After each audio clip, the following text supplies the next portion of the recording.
Do the Mario! Swing your arms from side to side. Come on, it's time to go. Do the Mario! It's me, Mario. It sure is a you, Mario. Hello, there's your face. Look at it. I can touch it. I want to touch your nose, Mario. Look, I can drag your nose around. Hi, by the way. Well, anyway, the weird face bit aside, this is Super Mario 64.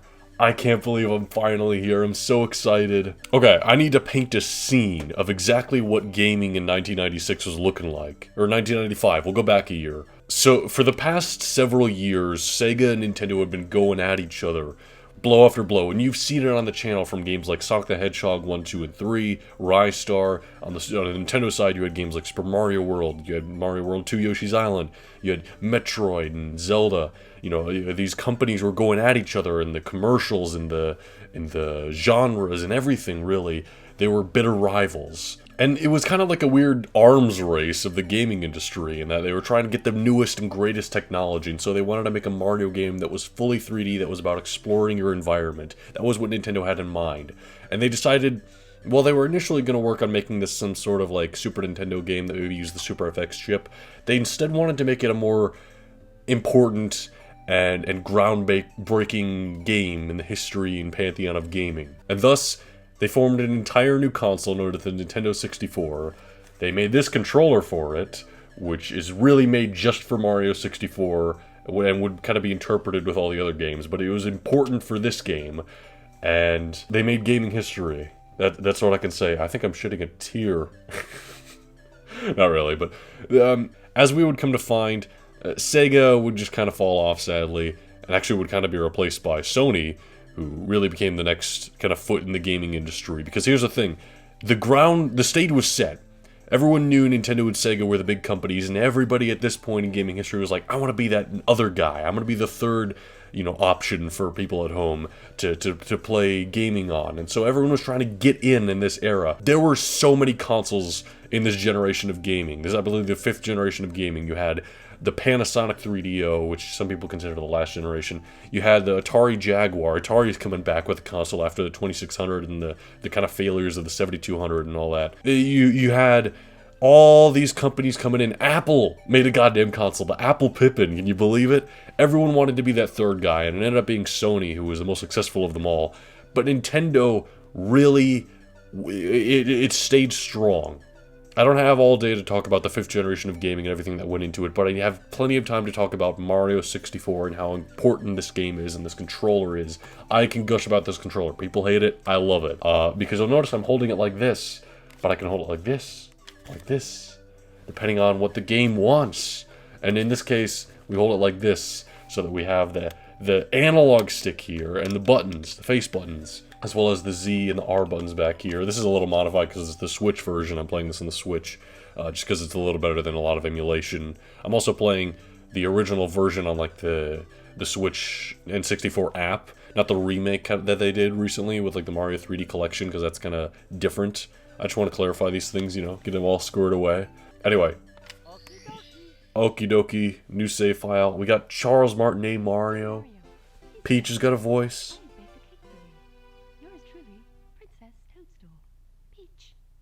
Ah, it's so good, man. I love this game. I love it so much.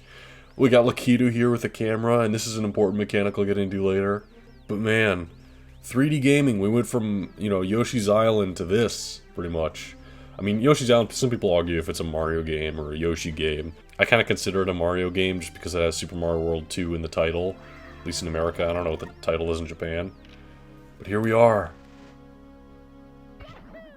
Yes! Oh, look at that beautiful Italian bastard. Ciao! You've reached Princess Toadstool's Castle VO Warp Pipe. Using the controller as a piece of cake. Press A to jump and B to attack. Press B to read signs, too. Use a control stick in the center of the controller to move Mario around. Now head for the castle. Okay, so this is why Nintendo wanted to develop a new controller for this game. There's two main reasons. One is the analog stick to move around in 3D. And it is an actual crazy development in gaming. Like I showed in my Mario Picross video, the original PlayStation controller and the original Sega Saturn as well didn't have analog sticks on their controller. That was Nintendo's kind of innovation. And sure, Analog sticks were around in the days of the arcade and the days of Atari, which were kind of passed by now. But this is different. This was an analog stick that's sensitive to the touch. You'll notice if you just slightly tap it forward, Mario just kind of walks forward. He like creeps. And so I creep. Yeah, gotta keep it on the down low, 'cause Mario's supposed to know. And so I creep.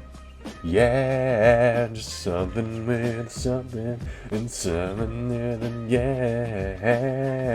But if we jam the analog stick in a particular direction, Mario bolts.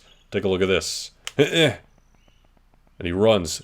No more need for a run button, which is kind of crazy for a Mario game. But then again, Yoshi's Island didn't have a run button. Again, people argue if that's actually a Mario game or not. And the other big innovation is that instead of having 4 face buttons, it kind of has 2 main face buttons with A and B. Of course, we have our jump button and, as they mentioned, a punch button. That's kind of different for Mario. But also we have 4 face buttons dedicated to the camera controls. You'll notice if we hit this, the camera moves this direction. Same with the opposite direction. We can make the camera zoom out so we can see more. We can make it zoom in. Heck, we can go to kind of this first-person perspective where we look around and we're stationary. The camera does all these different things, and it's difficult to get used to if you're used to more modern gaming. Heck, it's difficult for people at the time who weren't used to this sort of thing. But I'm biased because this was my generation of gaming. This is the first home console controller I ever played on. Before this, I was used to keyboard. And so this is my controller, man, and I love it.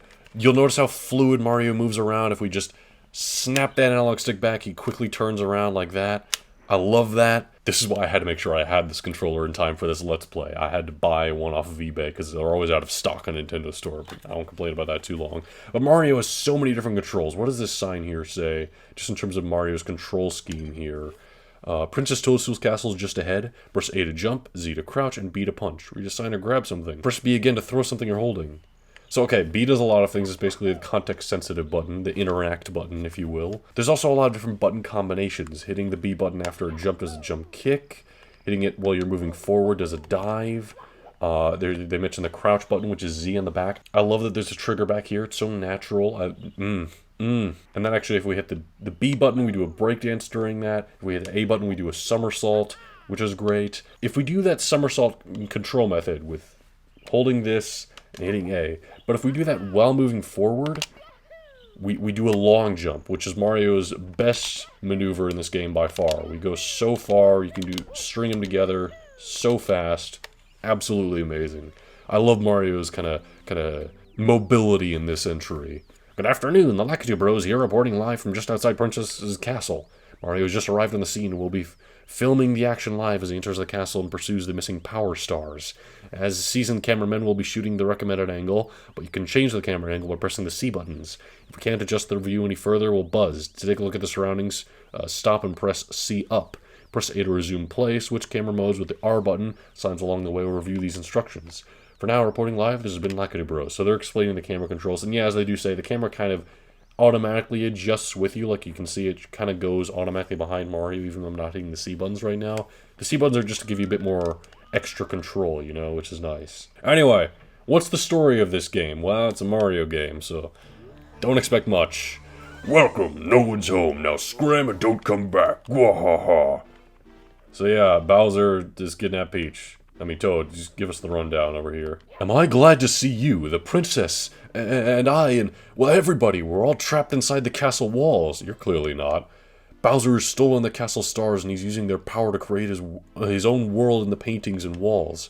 Please recover the power stars. As you find them, you can use their power to open the doors that Bowser has sealed. There are 4 rooms on the first floor, starting in the one with the painting of Bob-omb inside. It's the only room that Bowser hasn't sealed. When you collect 8 power stars, you'll be able to open the door with the big star. The princess must be inside.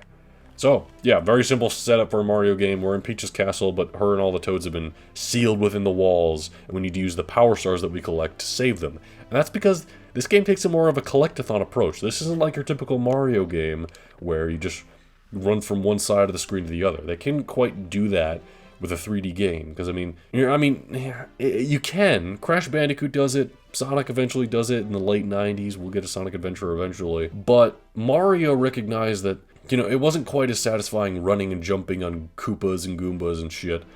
in a 3D setting. It was more satisfying running around and exploring stuff, solving puzzles. So this game takes a more open world and explorative kind of approach that 3D Mario would really grasp onto, or a lot of 3D Mario games would, including the most recent one. So we jump into the painting here, as we've been kind of hinted towards, and we find ourselves in Course 1, Bob-omb Battlefield. We select the first power star, Big Bob-omb, on the summit. So yes, wow, you're smack in the middle of the battlefield. You'll find the power stars that Bowser stole inside the painting worlds. First, talk to the Bob-omb buddy, press B to talk. He'll certainly help you out, and so will his comrades in the other areas. To read signs, stop and face and press B. Yeah, we already know that. Blah, blah, blah. Yeah, that's the basic gist. Hi there, you're a friendly Bob-omb who's pink. Hey you, it's dangerous ahead, so listen up, take my advice. Cross the 2 bridges ahead, then watch for falling water bombs. The big Bob-omb at the top of the mountain is very powerful, don't let him grab you. We're Bob-omb buddies, so we're on your side. You can talk to us whenever you'd like to. Yeah, we got a battlefield going on here. I love this music, by the way. It goes for a big band kind of feel, or, you know, what it can with the N64 instruments. But it's so charming to me. This track is one of my favorites in the Mario franchise as a whole. But you notice just, there's a lot around. Like, there's an arrow telling us to go this way, but there's nothing saying you can't just go this way, kill some Goombas, and see what you can find. But, of course, the first power star that was listed, ow, he did say to watch out for water balls. The first power star that was listed was, we need to go get the King Bob-omb on the top of the hill. Oh, then using the dive. That's fun, man. Using long jumps. Ooh, look at us go. Oh, I forgot. Not only can you do Z and A while you're moving to do long jumps, you can do Z and B while you're moving to do slides. Not as useful, but it's there, I guess. Mario, you good? You good there, buddy? Yeah. Whee! That's a fun mechanic, because that if you jump right away as you land on the ground, you can do a double jump and then eventually a triple jump, like so. But you have to kind of time the jumps right. There's a lot of Mario's control in this that's actually very based on timing. The long jump is kind of based on timing. You can't hit A before Z, or you do the ground pound. That's another move I forgot about. It's kind of similar to Yoshi's Island in that way, in that the crouch button can ground pound. Is Yoshi's Island a Mario game? What do you think? Let me know in the comments. Anyway, we go up here on the hill. Hi. I am the Big Bob-omb, Lord of all blasting matter, King of kabooms the world over. How dare you scale my mountains? By what right do you set foot on my imperial mountaintop? I don't know, Mr. Spherical King with your Kaiser Wilhelm mustache. You may have eluded my gods, but you'll never escape my grasp, and you shall never take away my power star. I hereby challenge you, Mario. If you want the star I hold, you must prove yourself in battle. Can you pick me up from the back and hurl me to this royal turf? I think that you cannot. Well, we shall see, Mr. King Bob-omb. All we gotta do is run behind him, hit the B button to pick him up, and then throw him. Your first thought may be to throw him off the mountain. That doesn't work. We need to throw him on the ground so he hurts his ass, I guess. Pretty simple fight, just don't let him grab you, because if he does, he throws you, and he can throw you off the mountain, which does reset the fight, I believe. So our main goal is to get behind him. That didn't work. There we go. That somersault is if you quickly turn around and then hit the jump button. I really like it because it gives you some real height. What? Can it be that pipsqueak like you has defused the Bob-omb King? You might be fast enough to ground me, but you'll have to pick up the pace if you want to take King Bowser by the tail. Methinks the troops could learn a lesson from you. Here's your star, as I promised, Mario. If you want to see me again, select the star from the menu. For now, farewell. Boom. There he goes. Alright. Collect that power star, Mario. Boom. So yeah, this game's not about beating levels. Okay, it kind of is. It's about getting a total of power stars, you know? As it says here, you've covered one of the stolen power stars. Now you can open some of the sealed doors in the castle. Try the princess's room on the 2nd floor, and the room with the painting of Whomp's fortress on floor 1. Bowser's troops are still gaining power, so you can't give up. Save us, Mario. Keep searching for stars.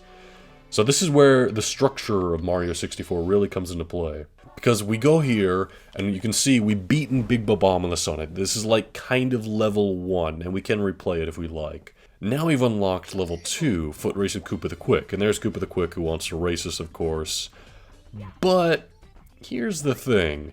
Mario 64 is very open-ended, and I like that about it.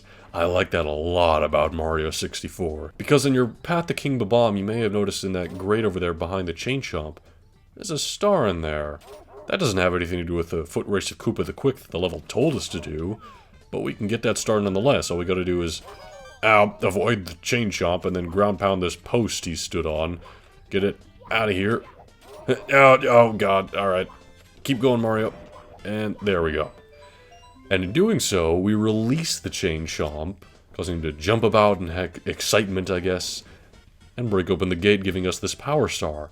This is not the power star we were set out to do in this order, but we can do it anyway. This game gives you options.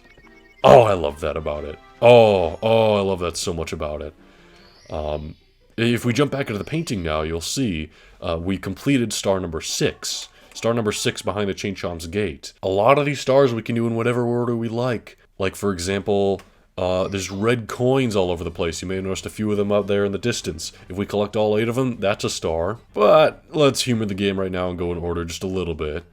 Hey, Mario, is it true that you beat the Big Bob-omb? Cool. You must be strong and pretty fast. So, how fast are you anyway? Fast enough to beat me, Koopa the Quick? I don't think so. Just try me. How about a race to the mountaintop where the Big Bob-omb was? What do you say? When I say go, let the race begin. Ready? And go. We're now racing Koopa the Quick. And I love this music. I've definitely used this in some videos before, but this is considered the slide theme of the game. It's so iconic. Yeah, we're racing Koopa the Quick to the top of the mountain. There's a couple of shortcuts I could use. What the hell, I'll use them. I don't care. Also, I like how in this pit there's an extra ball. Is that King Bob-omb's corpse now rolling around down there? Perhaps. But yeah, one of the shortcuts I was kind of alluding to, all these balls are falling down the mountain. They're coming from this exit here. We can actually stand in this area, and it teleports us. There it is. You know, gotta adjust it a little bit, and it teleports us to the top of the mountain where we can complete the race. So we kind of cheated. I hope Koopa the Quick doesn't mind. Now we're just kind of sitting here waiting for him, enjoying the slide music. Hey, yeah. Hey, Koopa. Whoa, you really are fast. A human blur. Here you go, you won it fair and square. You don't mind that I cheated in the race? Alright. Whatever. I'll take the star.